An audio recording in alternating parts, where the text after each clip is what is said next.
Kisah Para Rasul pasal 11. Petrus kembali ke Yerusalem.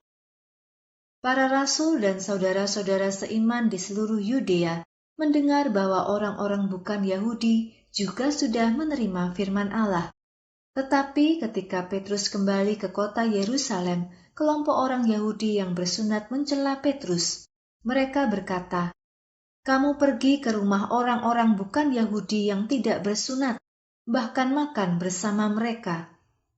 Maka Petrus menjelaskan secara urut seluruh apa yang terjadi kepada mereka. Petrus berkata, "Waktu itu aku ada di kota Yope. Sementara berdoa, aku mendapat suatu penglihatan. Aku melihat sesuatu turun dari langit seperti kain lebar yang diturunkan ke tanah dengan keempat ujungnya diikat. Kain itu turun persis di tempat aku berada. Waktu aku melihat ke dalamnya, tampak semua jenis binatang, termasuk binatang buas, melata, dan binatang bersayap. Aku juga mendengar suara berkata kepadaku, 'Hai Petrus, bangunlah, sembelihlah binatang-binatang itu dan makanlah.' Tetapi aku berkata, 'Tidak Tuhan, aku tidak mau, sebab aku tidak pernah makan makanan yang haram atau najis.' Tetapi suara dari surga itu menjawab untuk kedua kalinya, 'Apa yang sudah disucikan oleh Allah, jangan kamu katakan haram.' Hal ini terjadi sampai 3 kali. Kemudian semuanya itu terangkat kembali ke langit.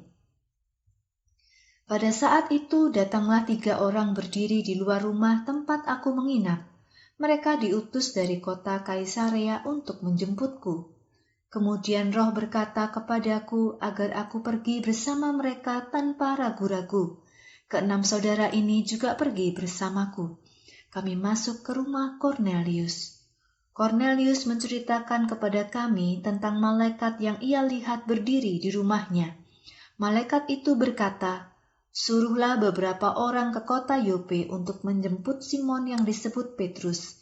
Ia akan berbicara kepadamu, dan apa yang disampaikannya akan menyelamatkanmu dan juga semua orang yang tinggal bersamamu.' Sementara aku mulai berbicara, Roh Kudus turun ke atas mereka, sama seperti pada waktu kita menerimanya pertama kali. Maka aku teringat perkataan Tuhan Yesus, 'Yohanes membaptis dengan air, tetapi kamu akan dibaptis dengan Roh Kudus.'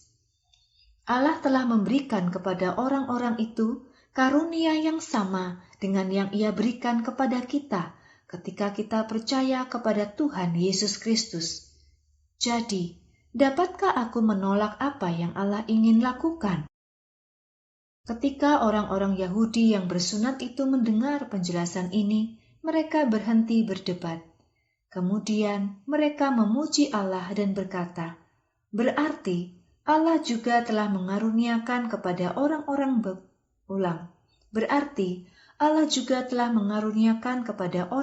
bukan Yahudi pertobatan yang memimpin mereka menuju kehidupan." Kabar baik sampai ke Antiokhia.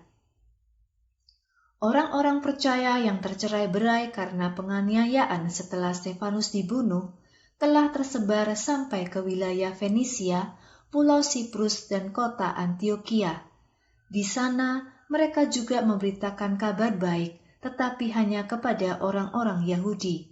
Di antara mereka itu ada juga orang-orang percaya yang berasal dari Pulau Siprus dan wilayah Kirene. Ketika mereka tiba di kota Antiokhia, mereka juga berbicara dengan orang-orang bukan Yahudi untuk memberitakan tentang Tuhan Yesus. Tangan Tuhan menyertai orang-orang ini, sehingga banyak sekali orang yang menjadi percaya dan memutuskan untuk mengikut Tuhan. Berita tentang hal ini sampai ke telinga jemaat di kota Yerusalem. Karena itu, mereka mengutus Barnabas untuk pergi ke kota Antiokhia. Ketika Barnabas tiba di sana dan melihat anugerah Allah, ia sangat bersukacita.